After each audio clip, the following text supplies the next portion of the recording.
औज़ु बिल्लाहि मिनश्शैतानिर्रजीम रजीम बिस्मिल्लाहिर्रहमानिर्रहीम।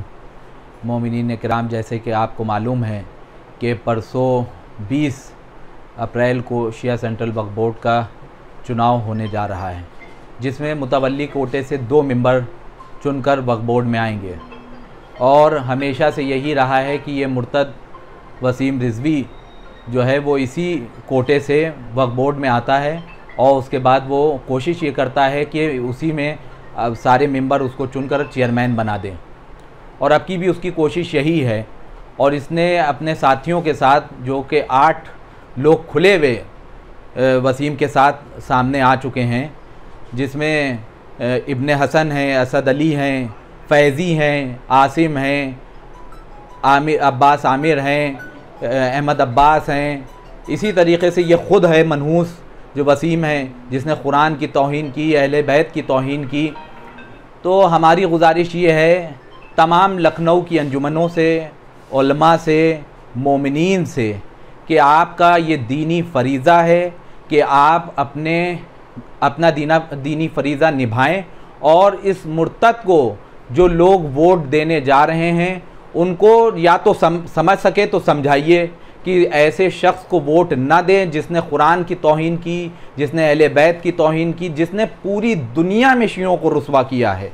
और ये फिर यही कोशिश कर रहा है कि शिया वक्फ बोर्ड में फिर से आ जाए। ये समझ लीजिए कि अगर ये मुर्तद फिर से आ गया तो दूसरी कौमें सिर्फ़ और सिर्फ यही कहेंगे कि शियों का अक़ीदा यही है, तभी तो इन्हीं ने चुनकर फिर से इसको भेज दिया। उनको नहीं मालूम ये मलऊन और मनहूस मुतवल्ली जो हैं वो इसके बिके में हैं, इनके पेटों में हराम भर चुका है, इनको सही बात समझ में नहीं आ रही है। तो मोमिनीन से गुजारिश है कि वो अगर इनको समझा सकते हैं तो समझाएं। मैं कुछ वफ़द बता दे रहा हूं लखनऊ के, जिसके मुतवल्ली वोट देने के काबिल हैं और जो वोट देंगे, जिसमें इमदाद हुसैन ख़ान की करबला है, जिसका असद मुतवल्ली है। इसी तरीके से ताल कटोरे की करबला है, जिसमें फैज़ी मुतवल्ली है। इसी तरीके से ऐशबाग की करबला है, जिसमें ये मुर्तद ख़ुद मुतवल्ली है।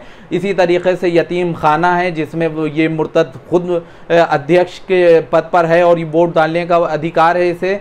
इसी तरीके से मियाँ दाराब का जो इमाम बाड़ा है उसमें अहमद अब्बास है जो वोट देने का अधिकार रखता है। इसी तरीके से दरगाह हज़रत अब्बास है, जिसने इब्ने हसन जो कि यहाँ रहता है,